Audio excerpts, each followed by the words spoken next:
Is it working? Emil. Can you guys hear us? Emil. Specifically Emil. Or anyone. Hi guys, Ruby I'm at the Tulips. Electric Forest. And don't know how I had the signal to connect. Just popped in to say hi. Honey, I have no idea what that's the Electric awesome. Forest is. I don't know what it is either. Well, that That's sounds awesome. fantastic. Good to see you. Hello, Good to hello, see you. hello, Hello. Okay, very cool. And I'm pretty sure we are all good. Should we do a little, let me turn off the David's radio voice. music for 1 second so I can hear where we are. Oh. I'm pretty sure we're good to go.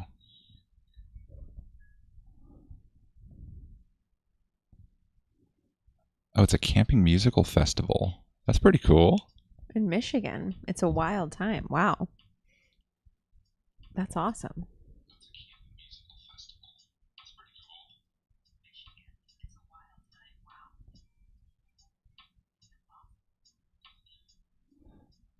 Okay.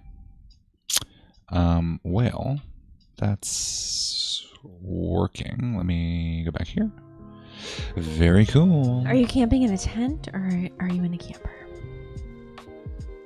How hardcore are you, Sarah? That's the real question.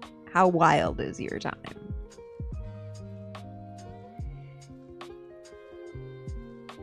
So we have our working title on YouTube, and in our community we have our real title of this video.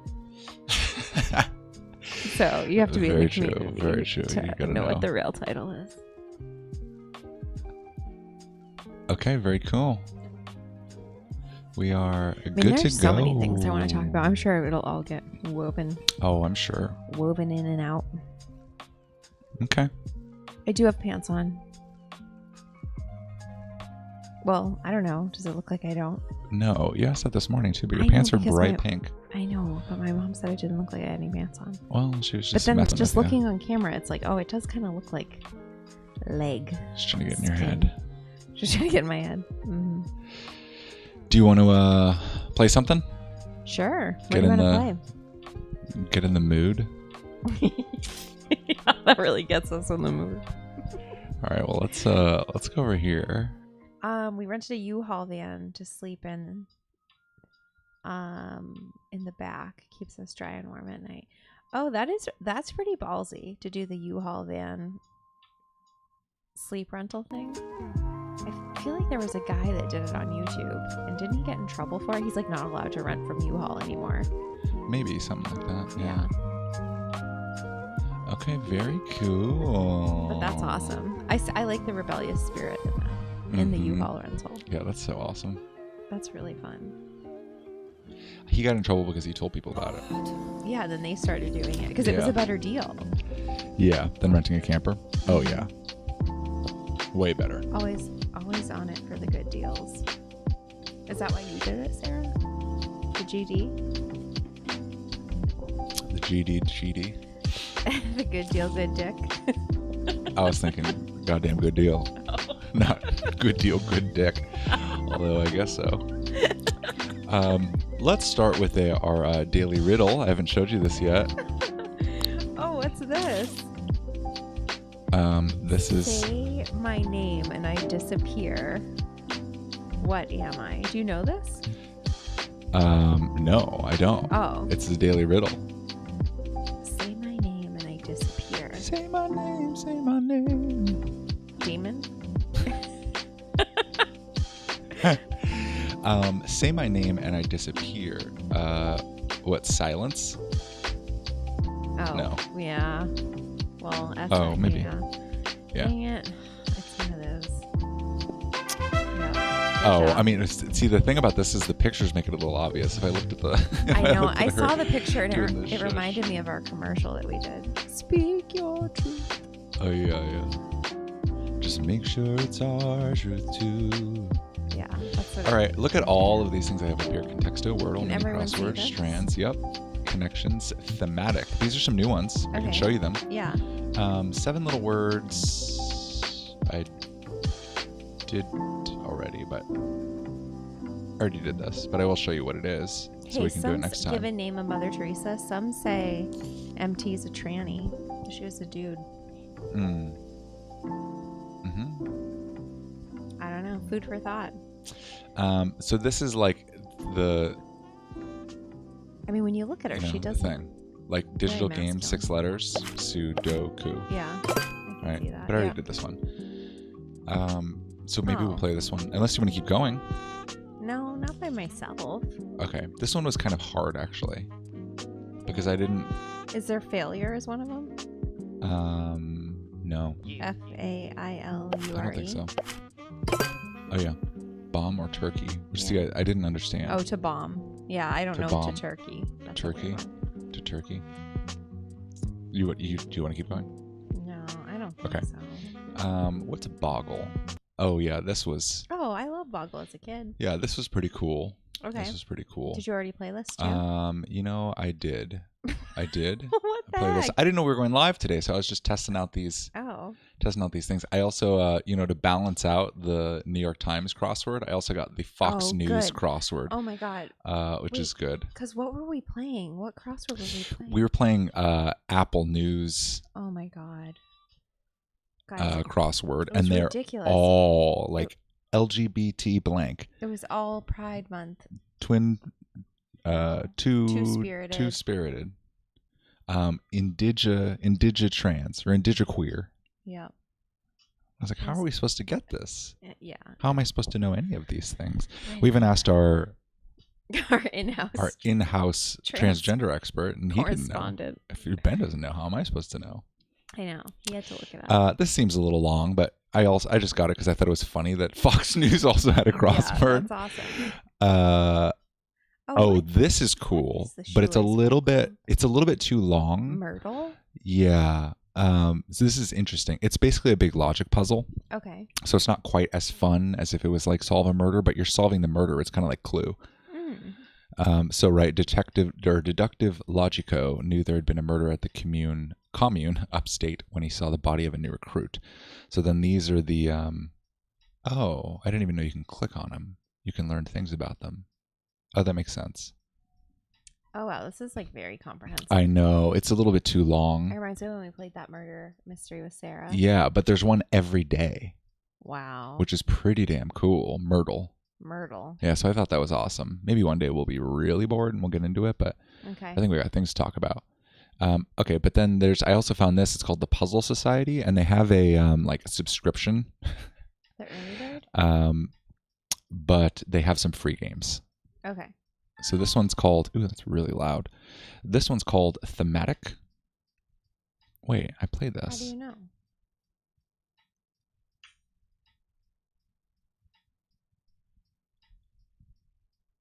Wait, how did I play this? What is this?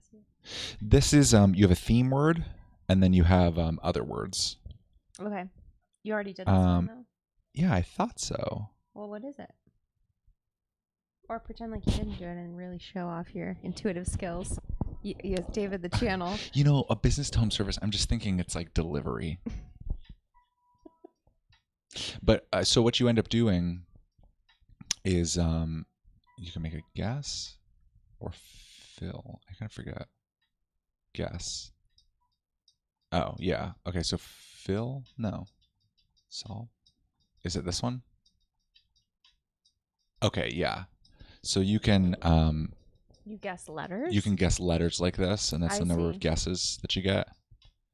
Or you can, I guess, just type in like this. And I thought I did this yesterday, so I don't know if they redo it every day. Update it every day? I'm not sure. I would hope they do. Otherwise, that's silly if it's just one. Well, hit solve and see if it's accurate. No, I mean it is. Well, the board's not. Oh. Right. You have to. So this is the theme word, and then this one's free. Oh man, this is like now it's turning into a memory test. This one's pizza. This one's same day. Right. It's like it's all related. So. Okay. That's cool. That's a thematic. And then there's squared away. Okay, yeah, so this one, yeah, it must be. Yeah, Saturday. Mm-hmm. There's no way I played this. This one is interesting. So this one, you solve 2 crossword grids at the same time. The catch, there are no clue numbers. It's up to you to figure out where each answer goes. So it's easier just to see it. So these are all the clues. They're not in any particular order, but there's letters already filled in up here on the sides, and there's 2 different grids, and you just need to make them match. So yeah, I definitely didn't play this one. So this one, right? 4 stars. So this one, like paper or plastic, right? Okay. Is what this one is. Which, oh, there's only 1 P. Yeah. Okay. But if you don't know where it goes, you just type it in here. Oh. Right, bags you might bring from home. I have no idea. Wait, where is it? What? The clues are over here. What do you mean? Where's what? Okay. I was looking for where it goes. Bags. But we don't know. We don't know. That's what's interesting about this one. That's what's interesting.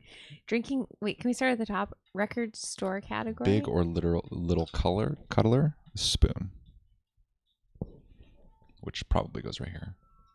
Going down. Probably because it's an SP. But there's also this S. There's this S. There's this S. It could be any of them. I see. That's what you don't know. So it's kind of like you have to fill them in. Let's get into it. After you go. All right. Yeah, I think that would be cool, right? Yeah. Okay, Hi, I just wanted to see how we're Danny. doing. Gotta run. Have fun, kids. Happy forest. Happy forest to you too. Yes. More so to you than to bolt. us, I think. Yeah, electric forest. That's lightning bolt forest. Yeah, it's more so to you, Sarah. We'll be happy at homing. Hi, Danny. Good to see you. Good to see you. Hello, Danny. Okay. Do you have your earrings in? Do you have your earrings in? All right, let's see. Number 1 question. This, I think, is probably tense. It's okay if you don't. I can't see you. Record store category. I don't know that any 5 letters. Jazz, pop, rock, reggae. No, none of those. Metal.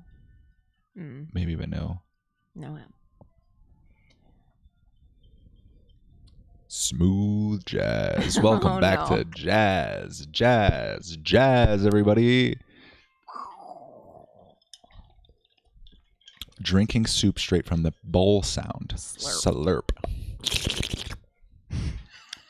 Slurp. Rainbow fish. I don't know any fish names. Me either. Goldfish. Puffer, but selected. Check. Probably, right? Yeah. Bags you might bring from home. I was thinking Aldi. reusable. They determine your hair color. Jeans. Or dye. Staircase parts. Banister. Step, rise. Railing. Nose. It's probably step. Right? Parts. Steps. I don't know. Yeah, because it's parts. That makes sense to me. Okay. Rock. Paper. Yeah. Scrub in the tub. It's paper again? Rock, paper, scissors? I don't know. I don't know. Music, no. Avocados and lemons grow on them. I would assume it's trees. Raspberry colored hat in a Prince hit. I have no idea. Do you know? Mm-mm. Musical instrument that rhymes with a greeting. Hello, cello. Oh, good job. So that's one of the C's. Scrub in the tub. Scrub a dub. I'm gonna turn off this. No. Rub. Exact. Rub in the tub. Thought we weren't going to talk about that, honey. Scrub. Record store category. Okay. Like a cloth? Scrub in the tub? Like a CLOT? No, it's not. Oh, this is, you have to hold so many things in your head.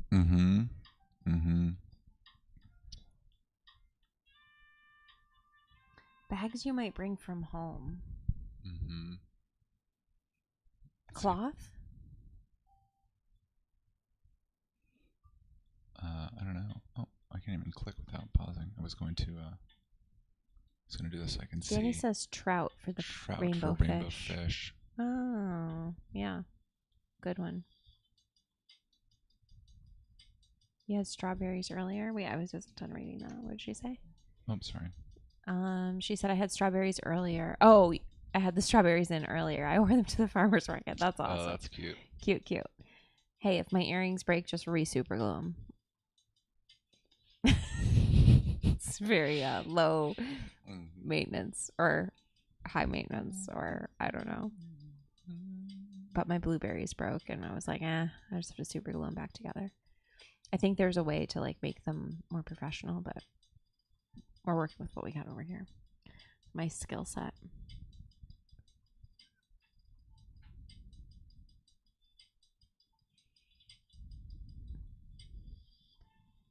Let's try trees in here. Oops. Okay. And then let's do tents here. And let's see if we get anything. Tense for what?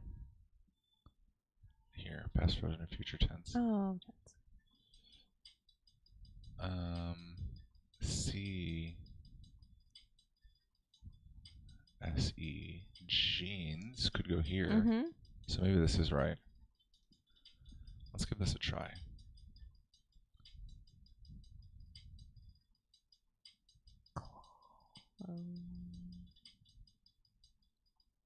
Oh, yeah. I mean, well, I don't know. What's up? Oh, exact copy is probably a clone, actually. But I was thinking this could be close, but I don't know what word it goes with, because then that could be spoon. Gives us our O, but I don't know. Then that's 2. Oh, no, you're definitely right, but cool, because this is spoon. Yeah, but I don't know if that's right. Let's try it. But then I don't know what that is. The S word. Mm-hmm. Stone. Oh, stone, rock. And then B-A-T and C. Close and... Close. No. Batley. Battle. That seems wrong. Yeah, for sure.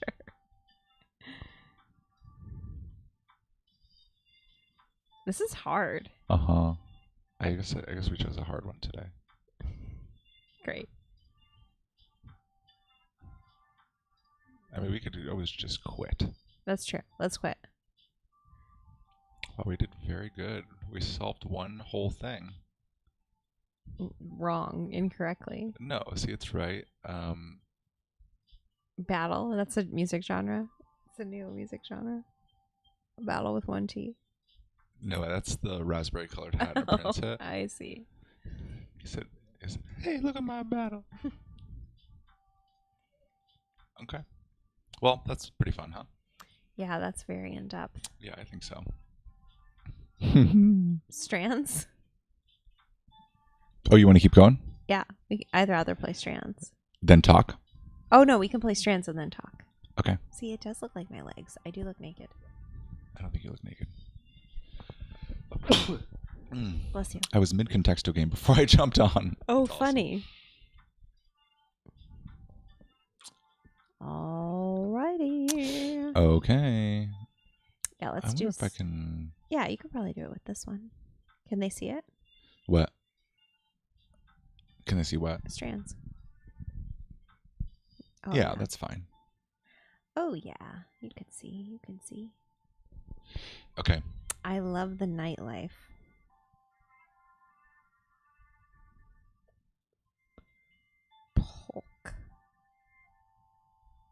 Polka.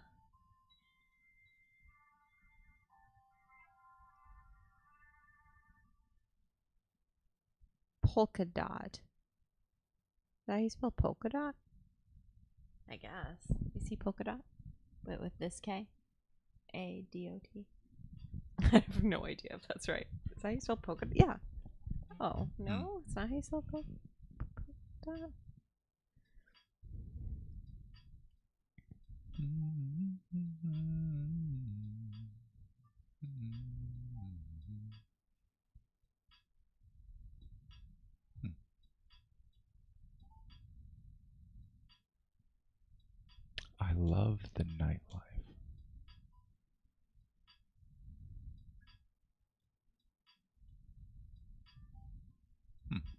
Blop?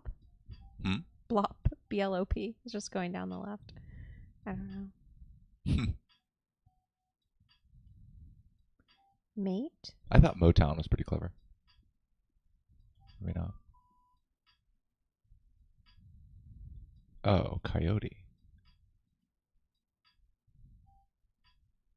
Aren't those like drug smugglers? That's a nocturnal animal.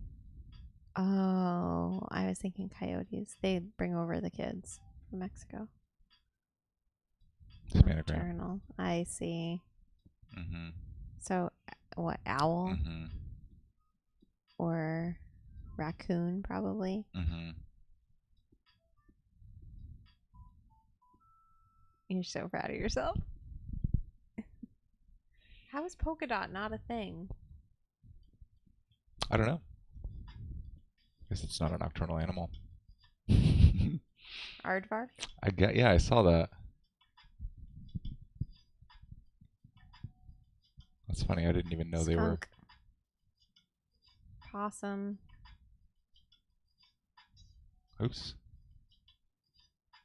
Wait. Oh, you am. Opossum. Oh, yeah. Possums. Oh. Yeah, there we go. What is this? Leopard. Boring. Bat. Oh. Mm. Wombat. Mm-hmm. No owl. Wow. Okay. I think that's the fastest we've ever done it. Good job. Yeah, that was pretty good. If we had Ben, it would have been even faster. It's true. He's a professional at this. Squared away, daily riddle. Yeah. All right. I think that's pretty good. Settle in, chat a bit. Mm-hmm.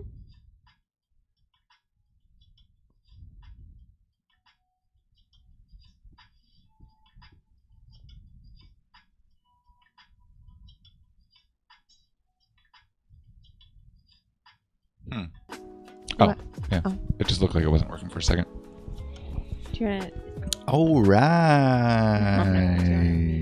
Jazz. Sure. Welcome back to Sure. Should we do slow fade? David likes the slow fade so it doesn't get stuck in your head. That's true. That's how it works. I learned that about him. It's such a great tip. Sure.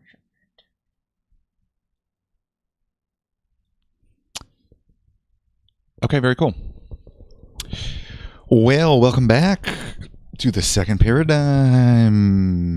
That's us. Today, we're going to be talking about some victim mentality and other spiritual concepts that are retarded. So click off now.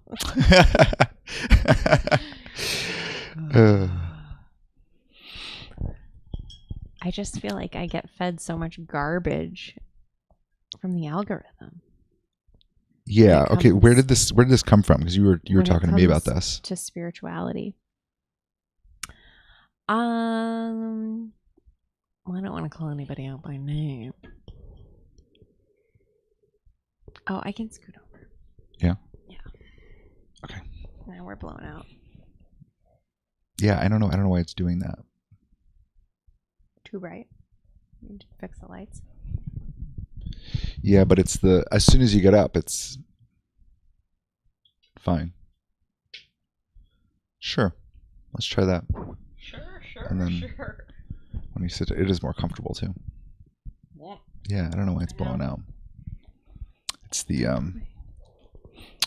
it's my Logitech G-Hub app. Bum bum bum bum bum bum bum bum bum bum bum bum bum. Streaming mode.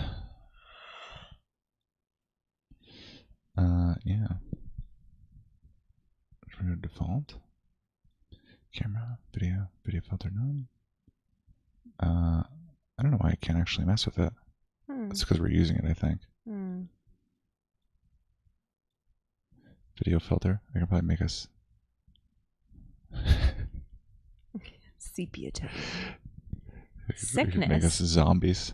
Wait, what? Zombie? Cartoon. Yeah. I don't know why I can change these settings, but I can't change the saturation or the exposure. Zombie setting. Okay. We'll figure out. That's all right. It does a weird auto exposure thing, and I don't know why it's doing that.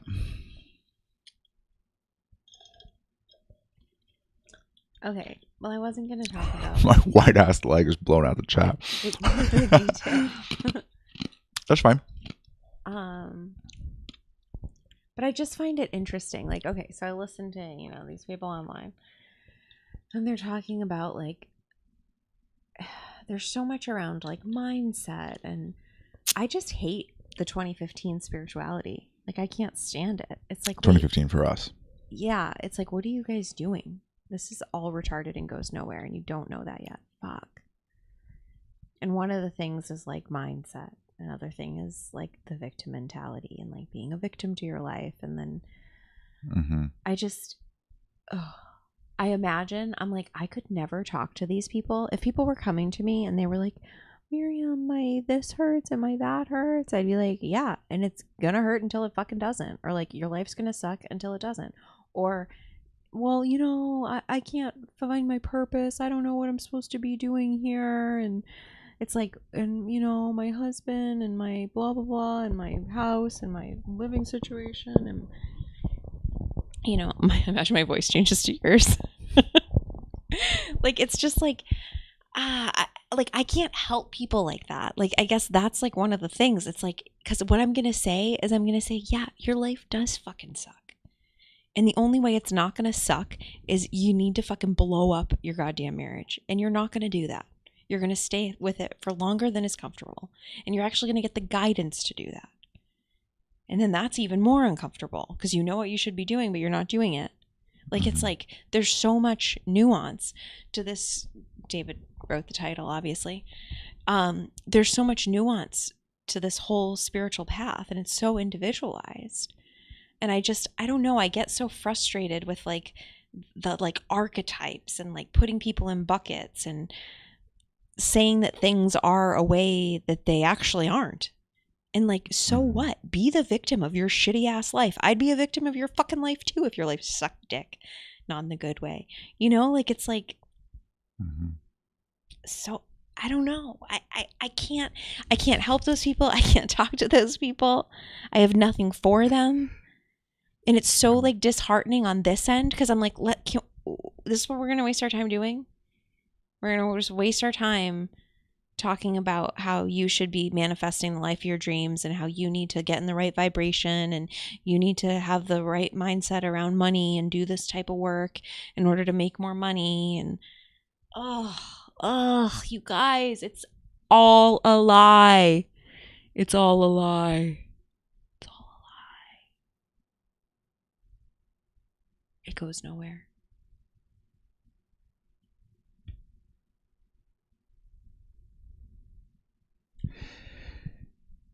Yeah, there's lots of platitudes, like catchphrases that spiritual people say. And one of them is about the victim mindset and, be positive and all of that.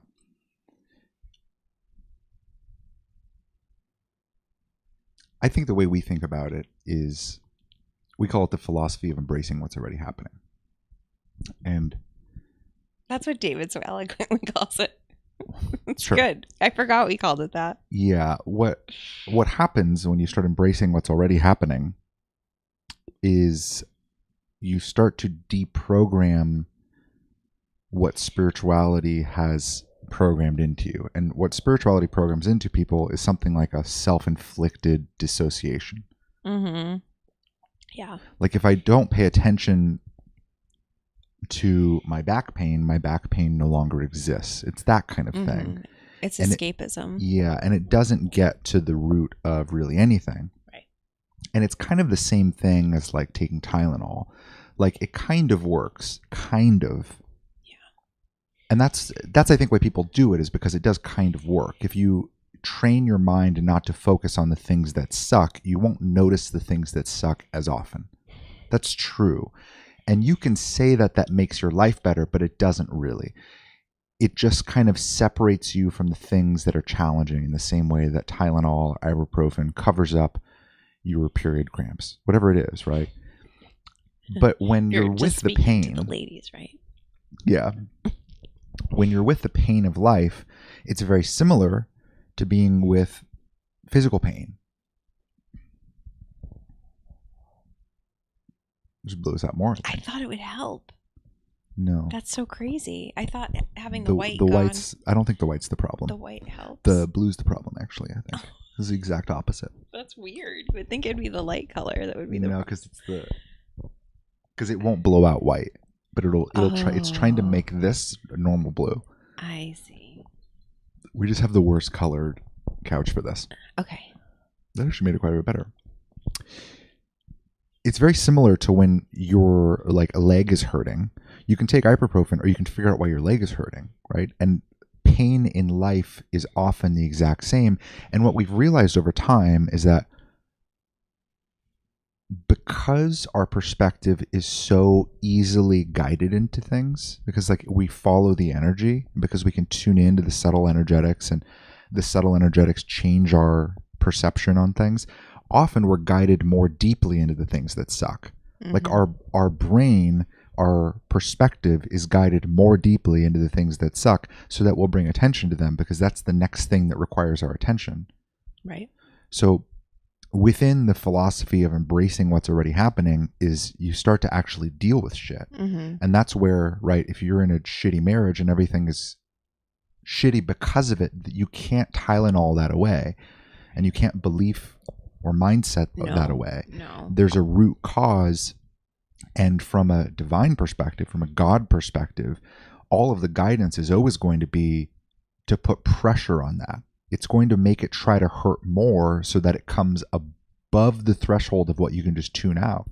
Mm-hmm. If the pain gets more than what you can ibuprofen away, then you're going to have to deal with it. Mm-hmm. And it's the exact same thing in life, because the first step is always ibuprofen. It's always just, I don't know, let's just ignore this for a bit and get our emotions to calm down, and let's just modulate our emotions and then make this whole problem try to go away. Let me just stop feeling my leg. Let me stop feeling my marriage. Let me stop feeling how shitty my job is and that it's sucking my soul. If I can just hang in here for 6 more months, then everything will be okay, and then I'll be able to transition my life, and then things will be so smooth because I'll have so much money. Mm-hmm. There's always some rationale for why we stick with it and Stockholm syndrome ourselves into our lives and our circumstances. Mm-hmm. But when you start embracing what's already happening, you get grounded and you stop lying to yourself.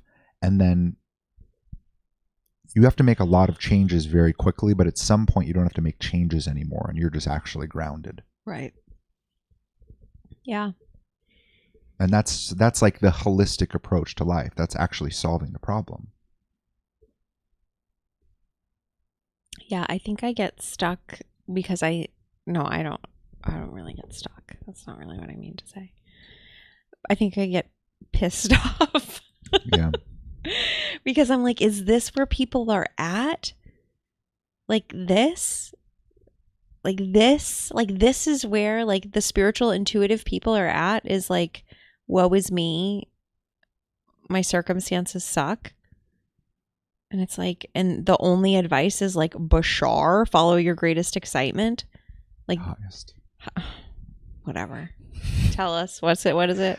Follow your highest excitement to the best of your ability with zero insistence on any particular outcome, I think. Yeah. It's like, that's where we're at. I don't know. I just had higher hopes. Yeah. And that's just my own grievance with it. Yeah. My own frustration with it. Well, because it's hard to solve the root causes in your own life and then walk around and see all of the same problems that you solved in your own life being ibuprofen away by people. Right. Because it's this is solvable, right? And it's not just if you ignore it, it won't hurt as bad. Mm-hmm. They're real, legitimate solutions to life. Right. things can actually be better. But it takes time. Mm-hmm. Like, so much time. Mm-hmm. And like, there's nothing wrong now. Like, that's what trips me up, is like how people are so spiritual, intuitive people are so hell-bent on their circumstances being wrong. And it's like, bitch, you were guided into that shit. Like, what the fuck? You know you're intuitive. You got the guidance to be in the current circumstance. Now all of a sudden it's wrong and bad and you hate it and da da da da. It's like, it's like your current circumstance is still ordained by God. Mm-hmm. We need to know that. Otherwise, you're just going to get yanked around into all these different modalities, spiritual modalities, personal health modalities that rip you apart. You rip yourself to shreds, make yourself wrong. Like, you need to know you're good.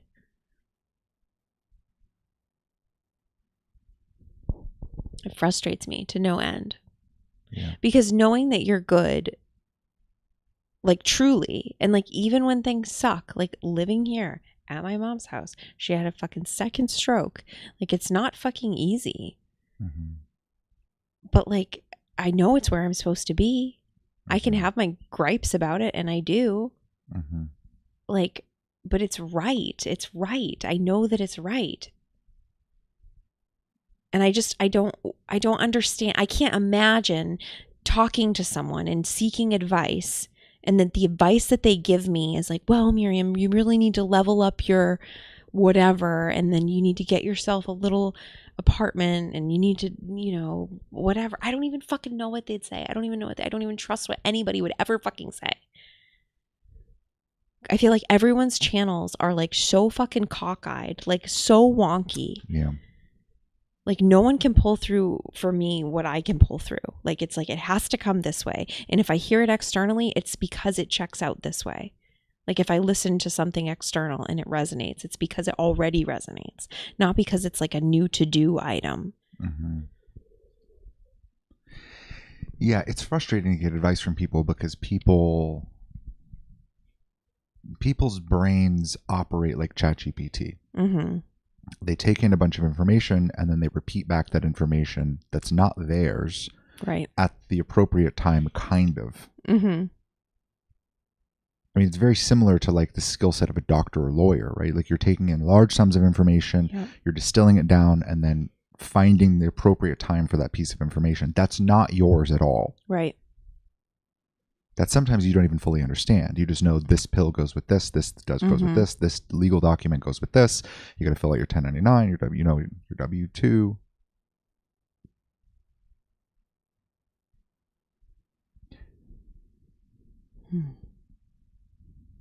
But it just doesn't work. There's consciousness, wisdom, far beyond our ChatGPT simulated brain. Mm-hmm. And that's the thing ultimately we're trying to get to. And that's the thing that makes it feel wrong when we're living a life that on paper is really good, but feels wrong. Yeah. And most people in their circumstances, they really want things to change. And they often think that they just want to feel better. Like, they imagine that more money, mm-hmm, or just a better perspective, whatever it is, would, mm-hmm, make them feel better, and then everything would be okay. But the thing that feels wrong is that they aren't living the life that their soul wants to live. And their soul wants to live the life that God is constantly calculating as the best possible set of decisions and circumstances for our life, given where we're at. Like, in every single moment, there's always this real-time, constant calculation by God. It's like God is metaphorically, not a dude in the sky, but metaphorically peering down at Earth and going, I see exactly where you are at. I see what's available to you, and I see the 30 or 40 different timelines that you're feeling through into the future, and all of the directions of where those go, far beyond what you can see and feel, by the way. Mm-hmm.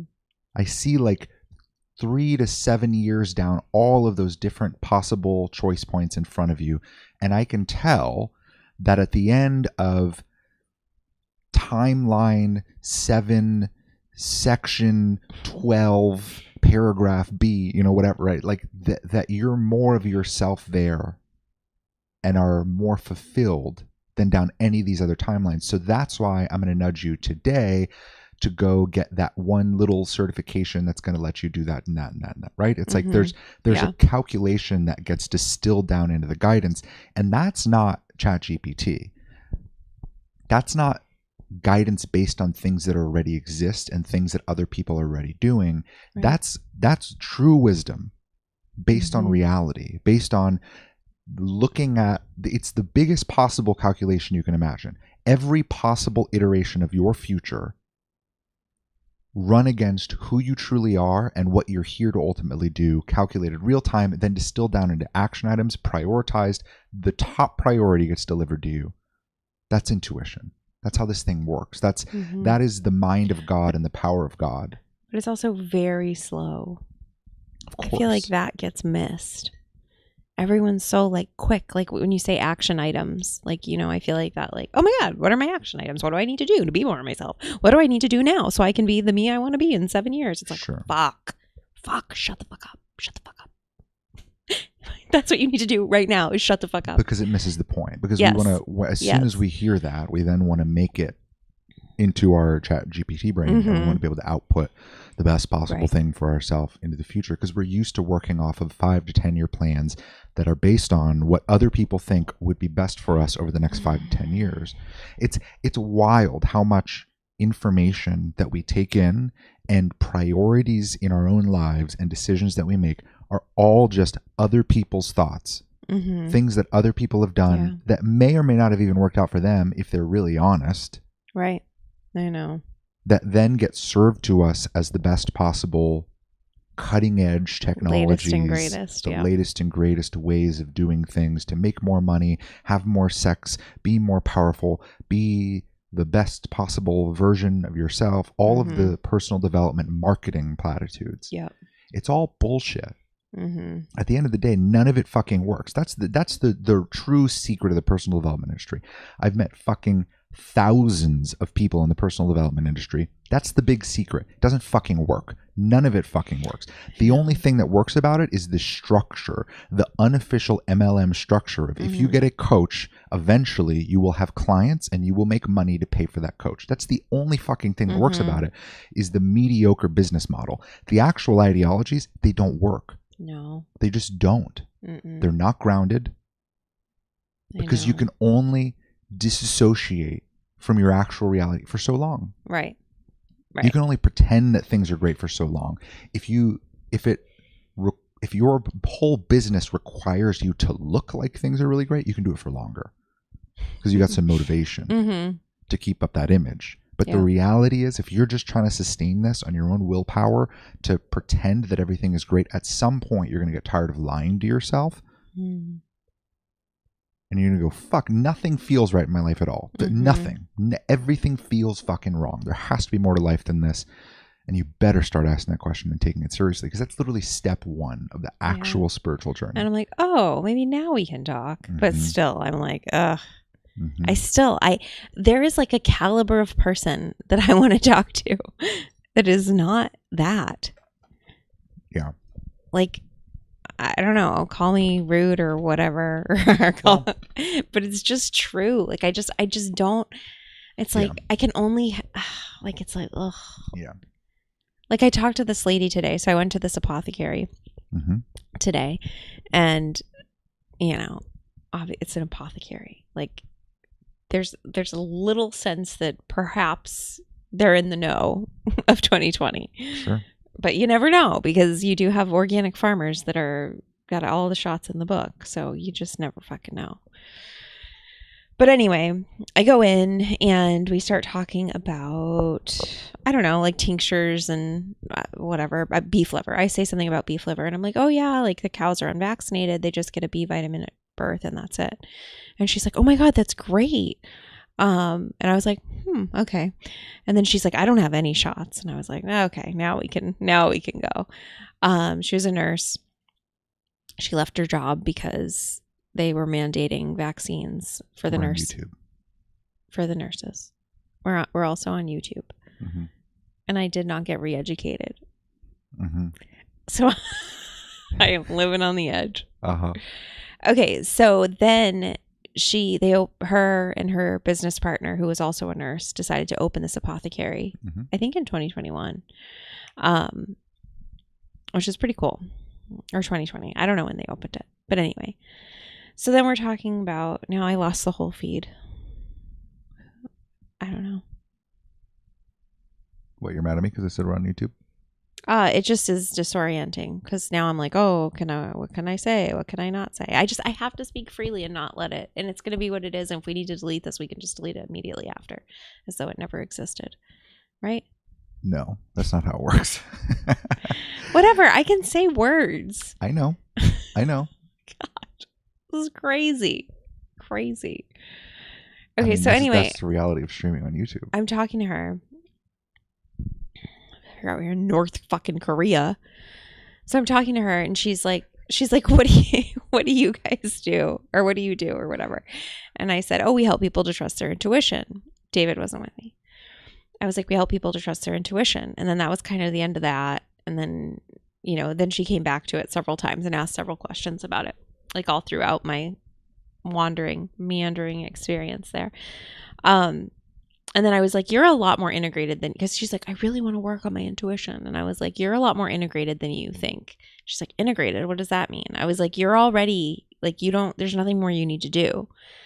And then she's like, I've gone to like mediums and psychics and they've said that to me. Like they always tell me how intuitive I am.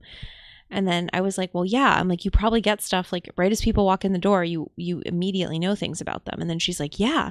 She's like, when I go to the grocery store, like I'll be like, ooh, like esophagitis or liver damage. Or she's like, I just kind of get, senses about what's going on for people. She's like, like medical medium kind of stuff. Like I can sense stuff about people just by looking at them. And I said, yeah. I said, people don't do that. That's not like a common thing. I was like, that's why you're ahead. I was like, people that resonate with what David and I are talking about, we tell them they're ahead, not behind. And then she zones off and she goes into that like check-in space, And I was like, right now you're checking in to see if what I'm saying even like tracks. And then she's like, yeah. And I'm wondering if I'm behind, like if I'm so far ahead that I'm behind. And I was like, no, that's what an ahead person thinks and says. The people that are ahead always think they're behind and you're not behind. Like you're light years ahead. You're light years ahead. And she's like, if only I could just like open my like third eye a little more. And I'm like, no, you don't need to. You like literally don't need to. And like, that's the caliber of person that I'm down to talk to, because it is just me being like ferociously me, reminding people of who they actually fucking are. But like the hemming and the hawing and the like, the woe is me shit, like I just can't fucking do that. And the like, oh, well, if you just change your mindset about it. It's like, no, don't change your fucking mindset. This isn't a mindset shift where I'm trying to get her to change her mind to see herself more clearly. I'm just telling her who the fuck she is so she knows. So she actually has real truth to pull from. This isn't like a mantra or a fabrication of some bullshit that she needs to try to remember at like 2 p.m. the next day when she's feeling down about herself. Like I planted a fucking seed and I shoved it in there and it is there and it is not going anywhere. And like that's it. Like I did what I was supposed to do. I said what I was supposed to say and like there we go. So yes. Intuitive people are more integrated than they think, and they're on this perpetual journey to be more intuitive. And it's like, for fuck's sake, you don't look around. No one's doing what you're doing. No one can smell the fucking detergent coming off of your quadrupled body. Like no one else is seeing that you're forgetting everything and you have no ability to recall anymore since 2020. Like no one, this is a big deal. And I told her David was a channel and she thought that was awesome. And then she asked if he could dig through dead people. And I said, no, that's kind of more my thing. But I don't advertise that. Mhm. And I said, he's a phenomenal channel. And she said, does his voice change? And I said, a little bit, but it's more so the cadence. I said, but you can really feel the energy come in. I think that's the most important thing. Mhm.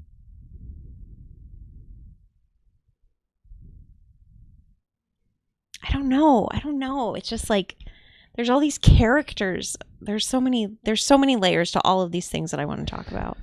Yeah. But you're right that most people we have nothing for. Because, well, certainly most people we have nothing for, but even most people who have that existential crisis and go, there has to be more to life than this, we still don't really have anything for. I know. And it's because they're, so I've been kind of reworking our map a little bit, right? And thinking about it from different angles and whatnot. Yeah. And right now I'm writing a doc that's going into our magazine, our spring/summer 2024 magazine. Our Someday You'll Get It magazine. Yeah, our it's been unusually delayed and we haven't had the green light and it frustrates me every day magazine. But it is cool. There's a pretty fucking big doc in there. And a BD. Yeah, it's a BFD. Big fucking doc. That's awesome. Okay, tell us. Well, it's just making me think of the map a little differently. So at the beginning, right, there's the hive mind. We all know what the hive mind is. We know the safety and security, material and emotional desires. You're just chasing shit. You're chasing not dying and having things and feeling better. Mm-hmm. And most of the world is running on that psychology, on that like treadmill matrix-like psychology in the hive mind, and they're doing things that aren't their own, right? They're pulling from this kind of collective data center, a set of rule sets for how to get ahead, feel better, and to stay alive and to do the right thing, be responsible, be a good person, all of those things. And at some point, everybody gets sick of it, and that's maybe midlife crisis. But very few people take getting sick of it seriously because it's rejecting reality. All right. And that's the piece that I'm starting to get clearer on is at that time, right, when we said there has to be more to life than this, we started to reject reality. And the thing that the world tells you when you start to reject reality is like, hey, you better take care of your mental health and make sure that you're staying positive. Like it goes, no, reality's fine. The thing that's wrong is in your head. Mm-hmm. What God does when you start to reject reality is God says, no, you're right. Mm-hmm. It's worth rejecting. And that's where this massive guided journey starts happening. And that's where lots of us made our really manic and excited leaps and blew up our fucking lives as spiritual people. And the only reason why we did that is because we already had an intuition and we decided we were going to trust it. We decided to bet. We made a really, really big bet on our intuition.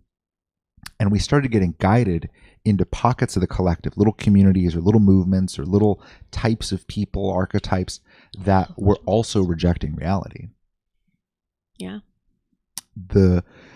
Like in high school, I loved the skaters, very rebellious. I loved making music, but I wanted to make better music. But at some point, I started to really like personal development and spirituality because it was different than the path that I was told I needed to go down. That was the thing that appealed to me to it, really, was such a jumbled fucking mess. That was the thing that appealed most to me about it and about entrepreneurship was there's this path that I'm supposed to go down, and I know that I'm supposed to finish out this degree. It's fucking free. I have a rare, I'm so fucking privileged. The white side of me is so privileged, and the Asian's happy to be along for the ride. That is so funny because the Asian loves a good deal. Yeah. Free ride. Yeah. So I'm supposed to finish this thing out, get my business management, originally marketing, then business management degree. And I'm supposed to take this into the $100,000 a year job that I eventually deserve once I go get my MBA or whatever the fuck else I need to succeed. Yeah. But I really, really loved the idea of entrepreneurship because it was rejection of reality. I don't know if you could make that much at Geico. And no, I would have started at maybe 54, maybe less, honestly. I know, 36. Oh, I wouldn't have taken 36, honey. I might have looked at the paper if it was over 45. So stupid. I know. I don't even It's know awesome. where that came from. It's awesome. But I loved the idea of entrepreneurship because it was a rejection of reality, and something inside of me was rejecting reality and was being intuitively affirmed. Yes. I think that's the important piece. So I got guided into all of these fucking pockets of the collective that were rejecting reality, and spirituality, new age, all of it. It's all rejecting reality. No. I don't believe that this is all just this physical, meaningless bullshit. There's something deeper here. Can't you guys feel energy? Obviously, there's something else here. I'm with those people who are acknowledging that in reality, we don't acknowledge that shit. This shit's not in your consensus reality. I'm rejecting your consensus reality because this is all fucking bullshit. I've lived it. I've chased survival, feeling good and having more things. It doesn't work. There has to be more to life than this.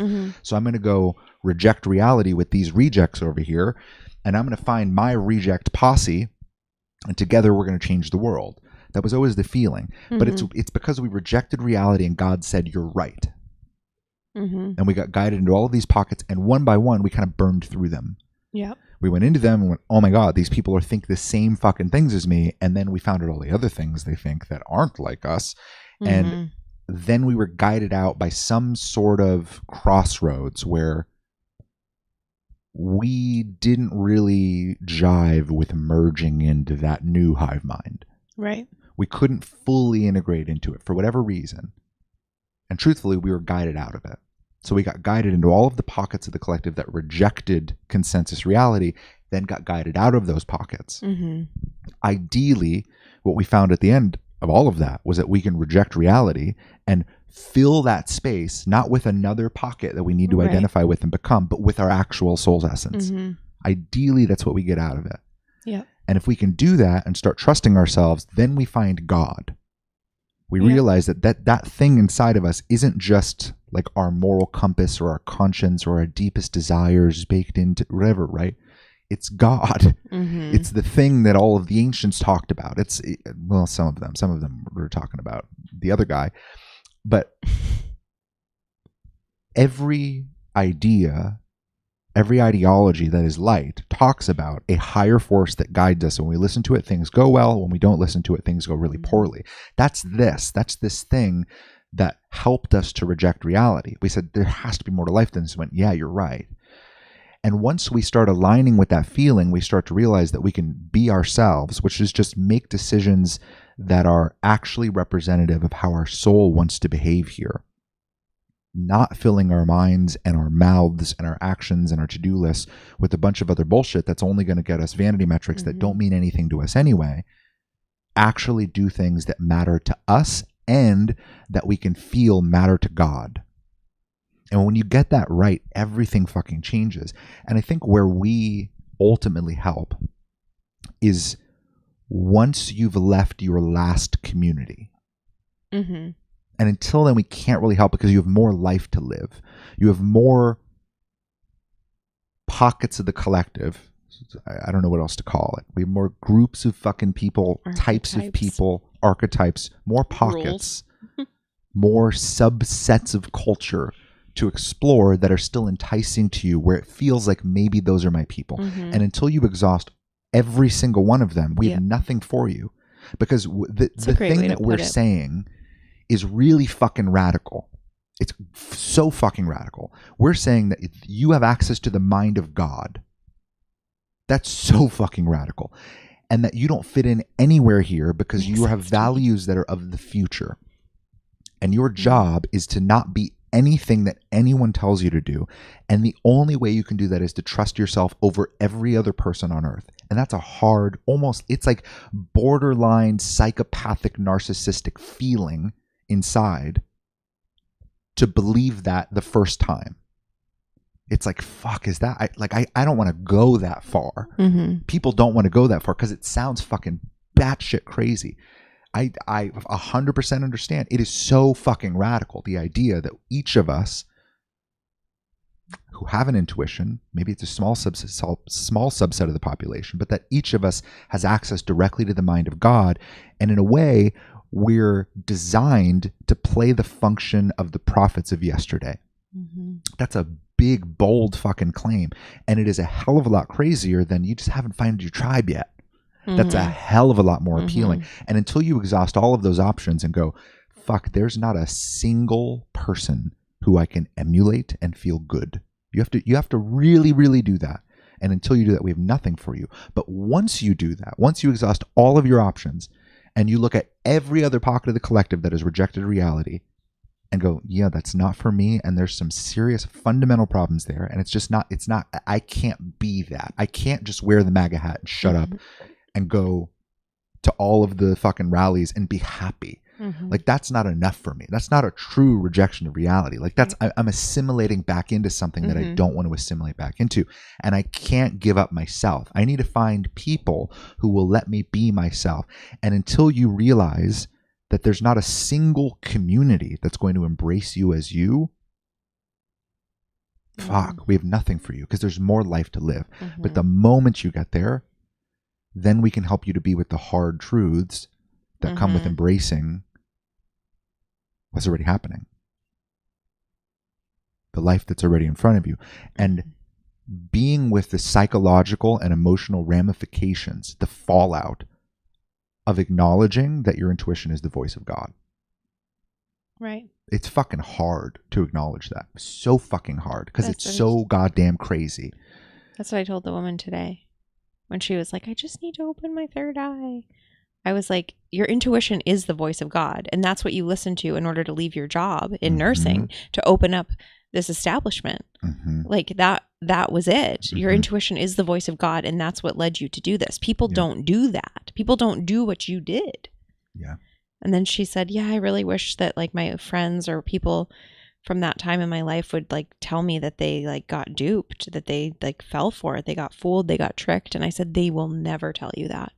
They will never see what you've done. They will never, because they're not here.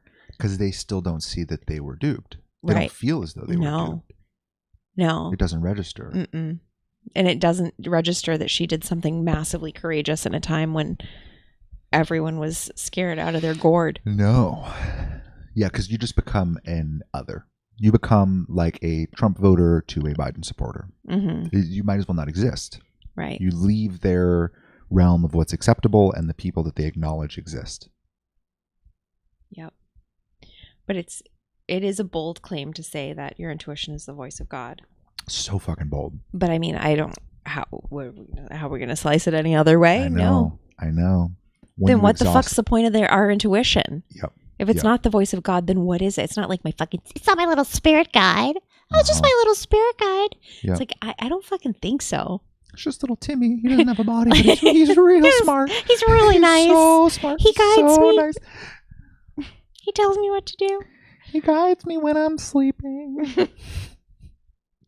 It's just fucking weird. It's like, let's give it the weight that it actually deserves. Yep. And that's the thing that's actually hard. I mean, like when I say the psychological and emotional fallout, that's it. So let's give it the weight that it deserves. But the moment you give it the weight that it deserves, you feel all of the psychological pressure of like, I can't believe that about myself. It's it's kind of crazy. Too grand for me to actually believe that about myself. But it makes sense though, and it tracks. It tracks, and it's the only thing that tracks. Like we've spent the past 8-ish, 7, maybe sure. Not quite yet, definitely over 7 years trying to exhaust every other option. And we can't find any other explanation than that our intuition is the voice of God, the guidance that we receive actually works, and that it's not us. Right. There's no other way to make sense of it. Everything else, we have to start to sever ourselves so far from reality that we lose touch of what's even fucking happening. I know. I can't go down any of those things. When people start talking about like the fucking model, is it Dawkins? I don't know. The colors and the shame and the frequencies and the vibes and there's a few of them. Oh my God. There's so many, like the charts, when people get out the charts. Yeah. Like I can't. Hawkins? Yeah. What did I say? Dawkins? Richard Dawkins is the atheist. Who's the guy in the wheelchair? The dead guy? Stephen Hawking. Hawking. Oh yeah. Oh my god. If your name rhymes with cock, we probably don't like it. Cock. Doc. Gosh, I can't. Okay. Anyway, all of that. I just can't with any of it because they all come with rule sets of what you should be doing, what you shouldn't be doing. And like the only thing I care about is like, are you listening? Are you doing what you're guided to do? Is it hard? Yeah. Welcome to the fucking dome. Yeah. Like, it's like, that's why we're here. Like, that's the whole point of why we're here. And like, your purpose is fucking dog shit. Your purpose fucking sucks ass. Your purpose isn't going to be this grand, great thing that you think it's going to be. Like, it's not.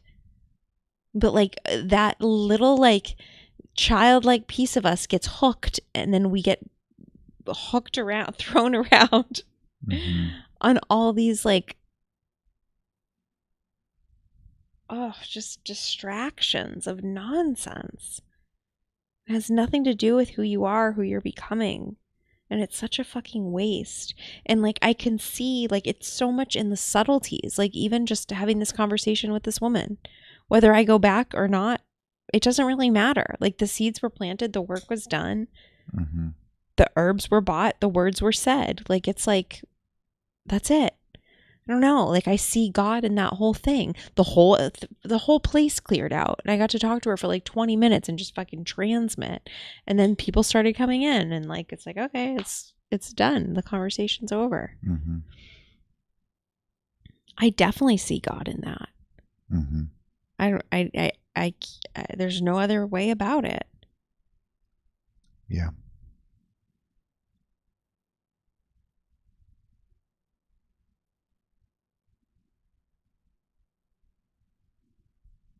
Yeah, from where we're standing, where reality's hard and things are kind of dark and shitty, but God guides you through every single aspect of it. And you can always see the brilliance in it. 100%. I mean, it's literally why we're here. Like, why the fuck would we come here with intuitive access, a direct line to God? Like, why would we be here if it didn't matter, and if it wasn't the utmost important thing? Like, when other people don't have it and you so clearly do, that means something here. That matters. That carries weight. It's a big fucking deal. Like, actually, because look around. You look around and everyone's like decrepit and fucking scooting around in their fucking motorized scooters. Like the fucking girl. Oh my God, we were on a bike path and there's a girl going like 300 miles an hour on a fucking scooter. Like a electric. Like one of those like rental electric scooters on a path out in nature. I was like, what is it happening? This is her exercise? Like, fuck. Yeah, she's a big girl. Fuck. Oh, I just hate it. I hate it. It's like, this place is so fucking dark. No one else wants to talk about that either.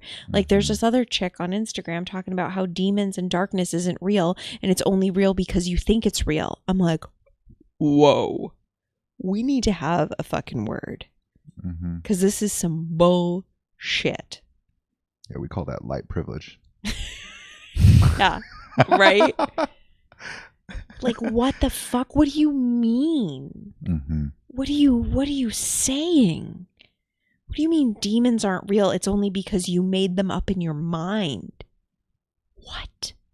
That's fucking bananas. That gaslights my entire existence. It's like, of course demons are fucking real. That's why I'm here. Like, I'm counteracting that bullshit. If we're going to sit around and think that demons aren't real and that we just made them up in our mind, they win. Yeah. Like, I'm not playing that. Yeah, I can see that perspective from someone who is spiritual. I get it, because you're just learning about energy and that etheric landscape for the first time. So everything is just new and interesting and exciting. But at some point you realize that not all sources of energetic information are the same. And that's where darkness starts to become real. You get attacked a few fucking times. Yeah. And first you're confused. And then you get attacked a few fucking more times and you get fed up with it. Yeah. And then you want to quit everything. Yep. But then you realize that there's a source of information that actually is good and is guiding you through all of it, right? Like until you have that experience, Right. darkness isn't real. But at the moment you do, I mean, fuck, it's so obvious. Why would we come here if darkness wasn't real? Just a figment of our imagination? Why am I here? It gives me no purpose. Yeah. I literally have no purpose here in the dome. Darkness has to be real. It has to be. Yeah. I mean, just look around. 3 clicks on the internet and you're in like a fucking real dark place. Yeah. Not even 3 clicks.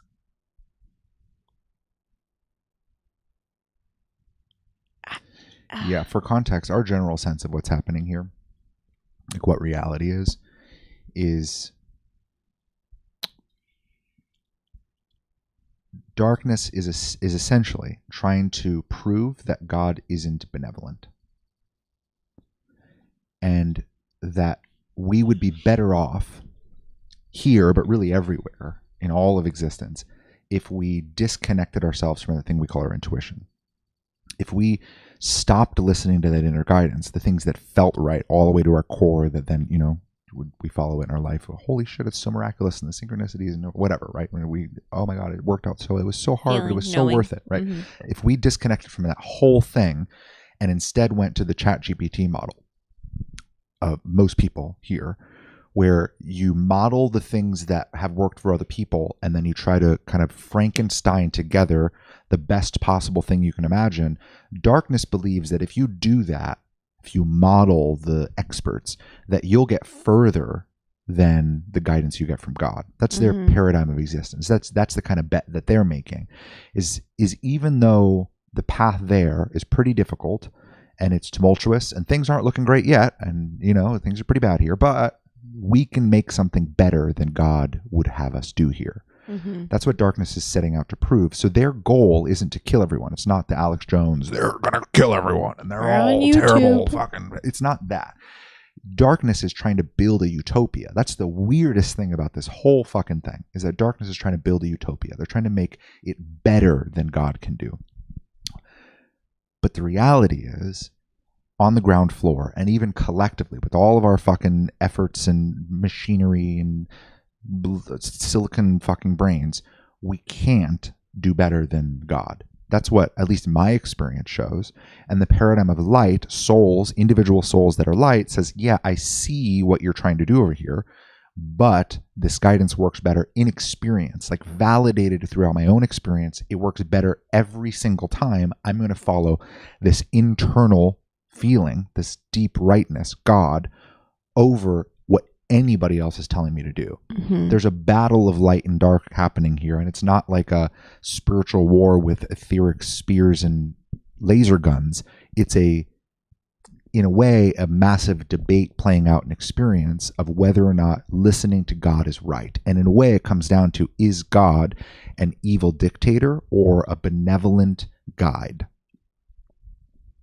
That's it. Mm-hmm. And what we're playing out here right now is very, very, very, very late stage, where darkness has decided that they're going to build a utopia and we're living inside of it. Mm-hmm. All of these systems, it's very obvious, are not organic here. It's very obvious that money is not base reality. It's very obvious that our civilizations and our wooden and drywall fucking walls aren't, this isn't here. This isn't the DMV. You guys know how I feel about the DMV, the governmental structures, fucking whether or not we're going to vote for Trump or Biden has nothing to do with base reality here. It is all constructed on top of it. Mm-hmm. And we can say, well, that's just the inevitable development of human civilization. But is it? Mm-hmm. Like, it's very obvious that we're living inside of, in a way, like a simulated reality within reality. And you go into the woods and you can get a hint of what I guess kind of reality is, but we don't know what we would do inside of that if we weren't doing this other thing. Mm-hmm. We have no idea what this place would look like and how we would organize if it were under that feeling inside of us. If we organized around our conscience, if we organized around our deepest connection to God, we don't know what this place would look like. We're living in a simulation on top of this world. That simulated reality, civilization as we know it, is run by darkness, not 9-foot beings with tails and pitchforks, but the paradigm that says we can do better than God, we're going to build a utopia. That's darkness. And that paradigm runs this place. So what we have playing out is we are now here stuck, right? We're living inside. We're fucking stuck. We got sent here. We agreed. Probably. I think so. I hope so. I totally wanted to come to this shit show. You kidding me? I wouldn't miss this. And most people, it seems, are light, meaning their inclination is to follow that deepest feeling inside of them. But the way the structure's set up, there's a means to an end justification where darkness is saying, we're going to convince you that this is the right thing to do. And once we get there, you'll see that this is better. And the pressures that are put on us, it's kind of set up through an incentive structure. We're incentivized like little fucking children that never grow up to chase money, which isn't fucking real. Very obvious. Not real. It's nothing. It's an idea. We're incentivized by an idea and false utopias. And we're living inside of this weird fucking incentive structure where we're emotionally pressured into submission to what? Not God, not our inner feeling, not ourselves, not our truest evolutionary edge, but to building and contributing to this dark utopia. That seems to be what we're doing here. And it's gotten to a point where nearly everyone is light and is living inside of a paradigm that is darkness. There are light souls stuck inside of bodies that are programmed so hard into darkness that that's all they can do. So most people are acting in darkness outside of the guidance they're receiving from God, but inside are light. And that's why most people are depressed and their souls are aching and longing, and why nearly everyone hits midlife crisis, which is there has to be more to life than this. There's something wrong. I'm living inside of the wrong body. Right? I wonder where the fuck they got that from. They're right. But the cutting off their dick's not going to solve it. They're truly living inside of the wrong body, in that their body is not harmoniously working with their soul. That's true. That's true for fucking everybody. Newsflash to the lefties, that's true for fucking everybody. Everybody feels like they're living inside of a body that's not working right. Their psychology is not firing right. They can't be and speak and do the things that they know they're ultimately here to do. They can't find their way around. They can't think clearly. Everything is wrong because all of our incentives and all of the psychological and emotional manipulation drives us into that paradigm of darkness so that we will contribute to building the dark utopia here, which is a world that is better than what God wants to do here. For context, that's essentially the landscape that we're looking at here from our perspective. And it's the only way that we've ever been able to make sense of anything. And spirituality and religion and lots of things start slotting in there very differently.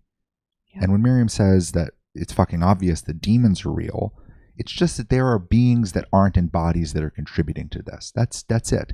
And it's not, again, that they're 9 foot tall, red, have leathery skin, 6-pack abs, enormous pecs, and pitchforks with pointy tails. It's not that really at all. They're just beings that aren't physically here, that we can physically communicate, all of us, we can physically communicate with. It's a pretty dark and twisted etheric world. I think they're in bodies too, though. They're definitely in bodies. I see them in people. Yes. But there are... The non-physical thing is more interesting, I think, than dark beings here, or people who have kind of like those walk-in fucking attachments. But when you say demons, you just mean that there are beings that are of the paradigm of darkness, meaning they want to prove that God is an evil dictator, and they're trying to do anything they can to prove that to everybody and to force everybody into a system that is better. Yeah, and I also question how human some people are. Like if they're actually human or if they're... It's hard to tell. I mean, I wouldn't put it past any of these creatures that we see on the television. You know? I don't know. They just feel weird. They're just, all of them. Congress, celebrity, politicians. I don't know how, like... when you start to lose trust in basically every institution, and you start to lose trust in the overall system of the world, and you see how psychologically manipulated we are and how everyone's living this kind of Stockholm syndrome hive mind existence, it starts to get very hard to trust consensus reality. Including every single thing that we've been taught from the moment we fucking popped out the womb about what reality is. This physical Shape. rock floating through space, and all of the history and the historical figures that obviously we've never met, never seen any of it, and the way that it all went down, and the way that the narratives are structured, I know. and the Constitution, and the way that, you know, this nation fought that nation, and these people thought this thing, and these people were racist and terrible. It starts to become very difficult to trust that the historical narratives aren't just like the narratives of today. Mhm. They're meant to output something psychologically. They're Yeah. meant to make us think something about reality that we wouldn't otherwise. I mean, yes, agreed. I was going to say, not only is this a physical prison that we're living within, it's, I think, primarily a psychological prison. I think, Yeah. 100%. I think that's the main hoorah, is the psychological piece of it. Because, like, we're never going to free ourselves from the physical reality. Like, we're going to still be a part of the system and be in the world. And I think that's the point. Yeah. But I think we can free ourselves psychologically. Okay. I did a little audio recording. I'll probably post it in the community. But I was talking about how, like, it's just funny how the guy at City Hall, like, he doesn't know he's playing a game. Like, he doesn't know that his job wouldn't exist Yeah. if City Hall didn't exist. Like, he thinks he's of the utmost important person at City Hall because he approves or disapproves your business or whatever, right? Like, or your inspection. It's like, and it's very, and you kind of and you see that. I mean, I saw that in him. Yeah. And like, you just play the game and you're like, yeah, good to see ya. Like, you know, and it's like, you know, and he gets sucked up too, and everyone plays nice because he's the one with the power, but like, the power's not real. The power's false, but like, it's real in this simulated reality that we're playing, that everyone's participating in. Not even like simulation, like we're in a VR headset computer system thing. Like we're actually like LARPing around, and we assume different roles. Like, we step back as the more docile, friendly person because we want to get approved for the thing by the person that has the authority. But like, it's just so bizarre to see clearly here, to see all the games, to see the manipulations, to see the lies, and then to still be guided into these experiences and just play along. I'm like, yep, okay. And this guy has no idea. He has no idea he's playing a game. He has no idea that this job dictates his Monday through Friday, 8 to 4, or whatever the hours are at City Hall. Like, he has no clue. He has no clue that this job runs him. He doesn't make any more money on top of the money that he makes. That's all the money he has. Like, that's it. Like, there's no creative endeavors. There's no extra projects. There's nothing. It's very calculated.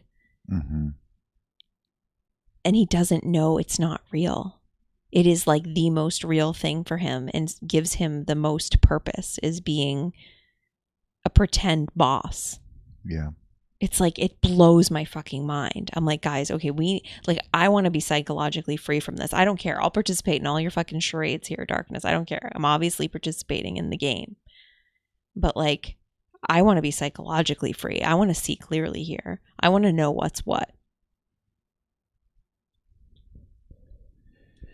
Yeah, I think that's one of the things I liked most about being an entrepreneur, especially in like the early days, like even just building like a very, very traditional online business. I mean, traditional, like what everyone else was doing, not like most people do it. But even just building the most basic online business, you realize very quickly that everything's made up. Like Walmart, the logos, like all, you realize that you can do it too.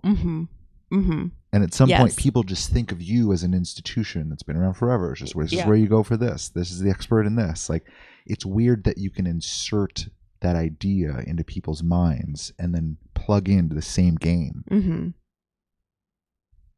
Yeah. And from that perspective, everything starts to look a little bit different, like a little bit like shallower or hollower, or like the facade starts to come down. Like the authority becomes less real, the prestige becomes less real, the respect becomes less real. Yep. 100%. I know I was noticing this. So we got new lights installed around the complex, and they're very bright, like this one. And I had a complaint. I also complained in my head, because who am I going to complain to, you know? So I was wondering, I asked the electrician if there was a certain kind of light bulb, if there was a different kind of light bulb we could get, blah, blah, blah, whatever. And then, you know, he calls me a couple days later, tells me how much the light bulbs are. They're like $60 a piece, plus his time, plus his labor to reinstall the light bulbs. And in my mind, I'm thinking, why don't we just fucking get the light bulbs we want and just screw them in ourselves?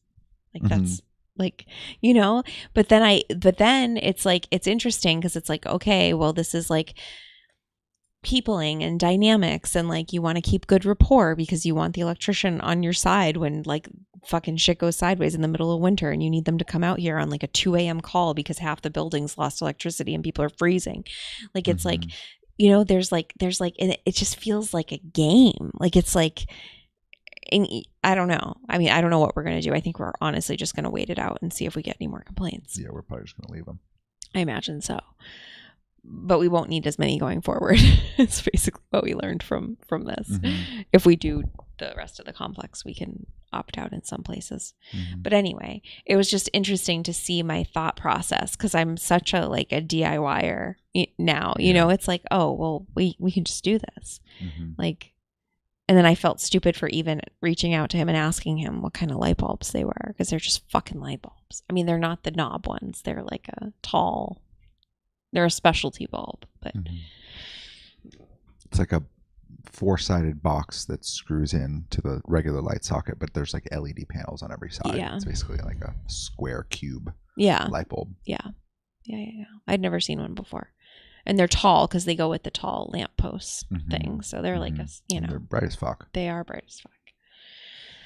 2,000 to 3,000 lumens. Yeah, that's crazy bright. It's fucking crazy. But it's just interesting to see like, oh, okay, so I guess we would hire him to install. Like, I don't know. It's just, it's, and then I'm like, fuck, that's going to cost a lot. You know, for like something that I can just do in like a couple hours, like, but for free, other than the cost of the bulbs. You know, like it's, I don't know. And we'd get cheaper bulbs. Yeah, we wouldn't pay $60 a piece. No shot. I know. I was thinking that too. No shot. We'd get bulbs that are like $6.99 a piece on Amazon, and we'd have them replaced in like an hour. I know. Which, I mean, we could. We could still do that at some point. And I don't think it actually burns the relationship. No, I don't think so either, but I can see, I don't know. I just see it. I mean, it's unlikely that he would ever even know because they don't come here at night anyway. Yeah. But, and when the lights are on, but I wouldn't want to do it sneakily either. But yeah, it's just interesting. Yeah. It's interesting, like playing so in the world right now. Like I just feel so involved being in the HOA. I know I talk about this all the time, but it's like, it's very worldly. And yeah, I don't know. And like I struggle because I don't have respect for authority. But I know other people do. I know a lot of people respect authority. It's like you're supposed to. It's like kind of normal. It's like abnormal to disrespect or zero respect authority. I just kind of put everyone on like a neutral playing field. Like we're all in the same. Why are you squinting so hard? I'm just looking at our stats because our connection keeps going in and out. Oh. I think your mom's watching TV. Probably. Well, I only have about 20 minutes before I have to take her to bed. Okay. It's a new routine. But anyway, what was I saying? Playing the games of the world. Yeah. Oh, and respecting authority. Yeah, it's like, but it's kind of fucked up because I like put everyone as like an equal, and like that's not accurate either. Like. I don't know. That was more back in the day when I was doing that. Yeah. And especially there's an adjustment period. Yeah, for sure. Yeah, I don't know that this would be relevant to anyone who's learning from anything we've talked about on this live. But things get to a point, we can call this very late stage, where first you go, right, so you start burning through all of the fucking pockets of the collective. And then you come back to yourself, you learn to trust your intuition. And then you learn to trust your intuition even when it hurts really fucking bad. You learn to trust your intuition even when your emotions are screaming and you feel like you're going to run out of money and everything's going to fall apart and you're going to lose everything and no one's ever going to love you again. You're never going to feel anything good ever, right? You have to trust yourself above all of those internal mechanisms and then your own psychology. It's a pretty fucking long and arduous process to actually learn to function from a place of intuition. But then at some point, after this period of like basically hibernation, you start to get pressed by God back out into the world, and things are pretty mundane, and you start to play these games again, and you start to engage with the things that are here, and you realize that the world is exactly where you left it. Unfortunately. Almost. Yeah, unfortunately. No, not just where I left it, but like one tick down. Like, yeah, maybe. It is. After 2020. It's different. It's definitely. 2020 is the same shit that's been happening forever. I know, but something about the referencing of the pandemic, the referencing of like using all the words just makes my skin crawl. Because I'm like, that forever. There was no pandemic. It's been like that forever. Forever. I know, with everything. It's always been the same. It's been, if we were alive and we were fucking watching people protest the Vietnam War and, you know, be really for it and the soldiers, and it'd be the exact same shit. It's the same with like sports. When people want to talk about like Tom Brady and like Larry Bird and like all the fucking athletes in Boston. Yes, it's the same with like every pocket of the collective. These are the pockets of the collective that we're talking about. But the reality is it's just the exact same. It's the exact same place where we left it. And I think it feels worse because we grew and we never really got to compare ourselves to reality. We went into hibernation. And when we come out, we just assumed everyone's gone through the same evolution as us. We assume that the world has evolved, that things have maybe gotten better, or that technology or AI or something has made people think differently. Maybe the internet has evolved us as a species. And then you get out there and you start talking to people and you realize that everyone still has that exact same Stockholm syndrome, has that exact same longing feeling inside, has that exact same midlife crisis feeling that they're Tylenoling over. They're doing things that aren't true to them. They're saying things that aren't true to them. They're lying to themselves and lying to everyone around them, playing a character. And you go, where the fuck am I? What is this? And at some point you have to realize that the world hasn't gone anywhere. And that severely limits what you would want to be able to do here. Because when you come out of hibernation, you want everyone to look and go, oh my God, what'd you do in that cave? They don't even fucking notice. Yeah. They have no goddamn idea that anything has changed. They don't even acknowledge that pain inside of them can be fixed. They have no fucking idea. They just, life's life, huh? Yeah, life's hard. Every marriage has its challenges. You just got to put in the work. It's my least fucking favorite thing ever. I know. I put in no work into our fucking goddamn marriage. We're not even married. I didn't even put in any work to it. I didn't even fucking buy the ring. That's how little work I have to put into this thing. See how hard this is for me? It just works. You know what I mean? I do know what you mean. I know. That is. It's just people have all of these goddamn justifications for all of this shit that is wrong and twisted. It's because your relationship sucks. Yes. But they're like, oh, but we have to do monthly date nights in order to keep the spark alive. I'm like, sounds like too much work. Yeah.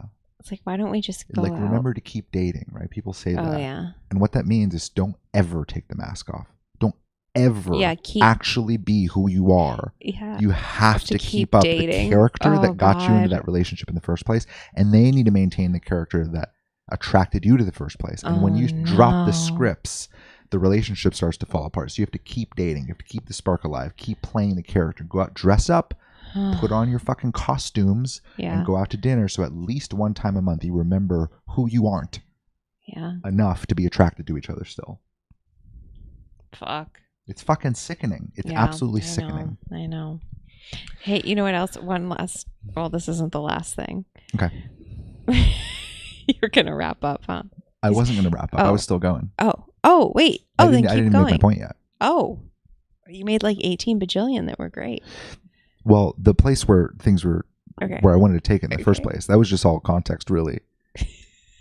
Because I don't know how to say things in a succinct manner. No, you do. You're the succinct one. I don't know. I read a doc of mine. You're a long succincter. Yes. But yeah. Yes. In some ways. You cover And also- all the bases. Okay, tell us, because then I have a funny story. Eventually things go where you realize where the world has changed. The world's exactly where you left it.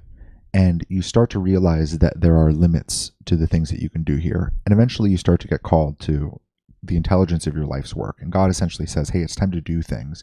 And not just do anything, do the thing that ultimately your soul came here to do. Your soul came here to bring something to this planet, and I'm going to finally put you in touch with it because this connection's clear enough that you can start to formulate fucking psychic concepts into reality like what we should have been able to do as first graders. So we're going to start you off at the beginning of a life as a soul, and we get to finally do that, and you get to do something here as a soul and bring something here. And you realize how limited the world is, and you realize how limited God is. Because at the end of the day, God is allowing people to make the decisions that they're going to make anyway. And darkness is coercing and manipulating and lying and incentivizing darkness. And nearly everyone is bought in here. And it's just the way our whole civilization reality, like actual base reality set up, that we're free. And it's odd that God doesn't quite have the power within this configuration here to just snap its fingers and have someone spontaneously wake up and understand who they actually are. It's just not possible because people have to make decisions, and their decisions are bound into bullshit. And you start to wonder how you can help, and God starts to show you how you can help. And it's actually very underwhelming. And it's underwhelming because the things that you're helping with aren't spontaneous awakenings. They're little tiny seeds planted, and they're very, very slow progress.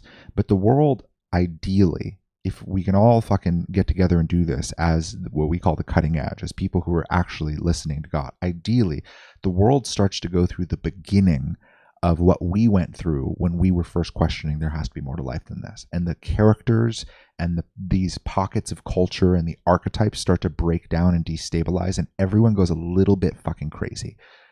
Ideally, that happens, I mean, maybe in stages, but ideally that happens at some point, and chances are we're going to be the one who is the calmest.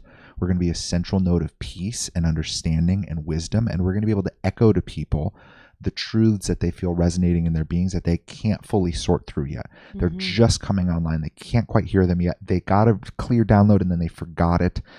They had a clear fucking understanding of where their life was, and then they smoked weed and got another download in quotes, and then we're just more confused than ever and then wanted to do something retarded.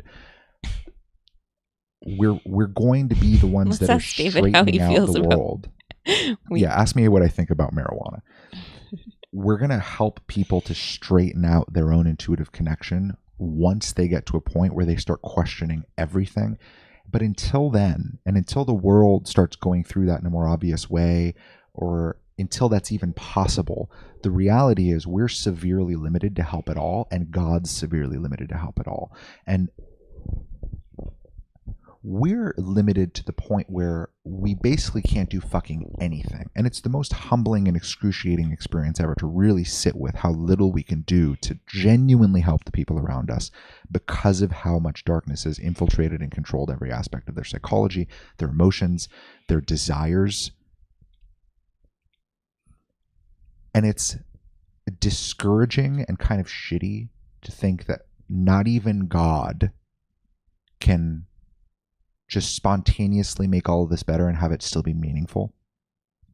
But at the very least, we have to just look and go, okay, at least God can do something. Like, at least God can guide me to these fairly uninspiring circumstances to do the little good that I can do. And I have to be able to trust that on the grandest scales, with as many people that are capable of doing this and are doing this and trusting their own intuition, that over time, those little seeds that we're all planting can accumulate into something actually good and transformative. And maybe it's going to take a very long time. Maybe we'll never see it. But the thing that's for fuck sure is that there's no goddamn way we can do fucking anything. The world's still where it was, where we left it.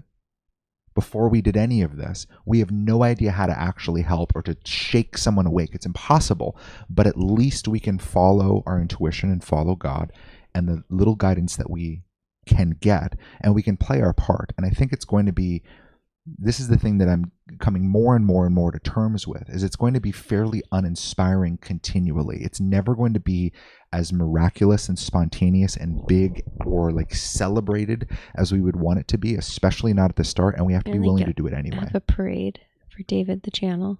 Yeah, I've never gotten a parade. I know. I haven't had a single parade. Many docs, many insights, many channel nights, no parades, and it's fine. This is good for fine. me. It's good for me. I love it. I know. But it's just, it's like I guess this is all kind of pieces of the doc that's coming through for the magazine. But I guess there's just this series of hard truths. I think that's kind of maybe the true underlying motto of the second paradigm. Welcome. It's a series of hard truths. Making sense of soul. A series of hard truths.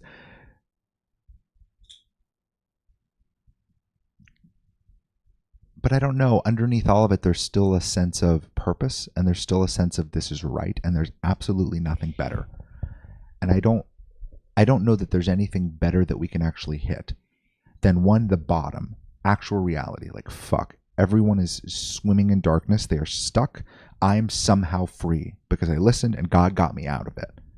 I can't help anyone by myself, but maybe God can guide me to do some actual good here, and overall God can do something to those who are willing to listen.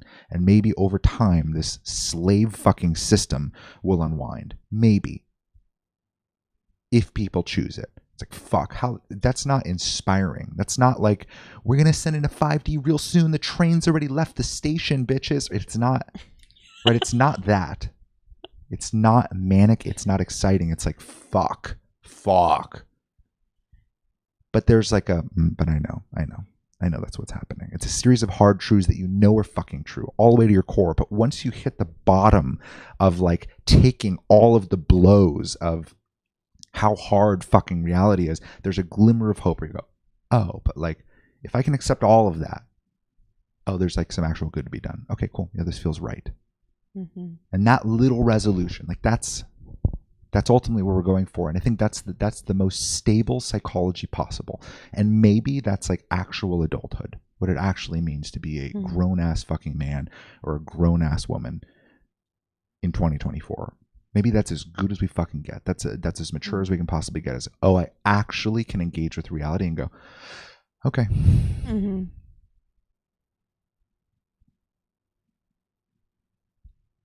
Speaking of the slave system. Mm-hmm. I'm done. I have 6 minutes. No, yeah, it's great. My story's not that long. Yeah. But speaking of the slave system, I didn't realize there was a holiday, Juneteenth. Mm-hmm. So the electrician was like, oh, we're not going to be here or we can be here or whatever the fuck. It went both ways, but at different times. Because he was working at a prison doing some eyeglasses, electrical stuff, wiring for them. There are eyeglass maker things at the prison, the pedo prison. I guess they put all the pedos in one prison. So they don't get killed. So they don't, because the gangsters would kill them. God. So anyway, so the electrician's like, oh, so the prison's actually closed on Wednesday because it's a federal holiday. I was like, who the fuck care? I don't know. What did I say? I said something like, I was like, I don't fucking do that. I don't do that. I'm not doing. And he's like, oh, well, you got to be careful about who you say what around. And I was, and then I was like, oh, really? Like, I don't know. I just, it's the game stuff. Like, it's the like, yeah. It's the like playing the game and like the lies and like the participation. Like, so now we all participate in Juneteenth, and then we have the 4th of July, and then we have, and it's a federal holiday. So like, depending on where you work, if you're hourly, you get time and a half, and you get your holiday pay. And I don't know. I just think it's all so stupid. Yeah. It's so all in the middle of gay people post softcore porn to social media month. Yes. We have a quick celebration of the Emancipation Proclamation. And it's a made up word. Like, what is even Juneteenth? Like, my mom's like, I thought we already freed the gays. I was like, no, this is the... She thought it was, is that when they freed the gays? It was very funny. Oh, I was like, no, the slaves, Mom. She's so fucking funny. It's just too much. It's too much. Yeah. Like, just culture. Yes, but I can't even, like, I have no filter anymore. Yeah. My filter is just gone. Like, yeah. I don't know. Yeah, I told Miriam what it was. She didn't know what Juneteenth was. Neither really did I. Loosely. I didn't fucking know. But so I looked it up and I was like, oh, yeah, it's about freeing the slaves. She's like, we're all slaves. Yeah. I was like, none of us are free. Nobody's free. What the fuck? But she'd walked away and sliced some cheese or something. Charcuterie board. It's my white privilege. I was just like, ugh, none of us are free. It's crazy. Yeah. It's like, it's the dupe of all dupes to celebrate freedom for a particular race of people. It's like, oh, you guys, come on. No, we can't go there. Oh, okay. Yeah. I don't even know if we talked about having a victim mentality. We did at the beginning. Yeah. How it's retarded. Yeah. Yeah, we weaved it through a little bit.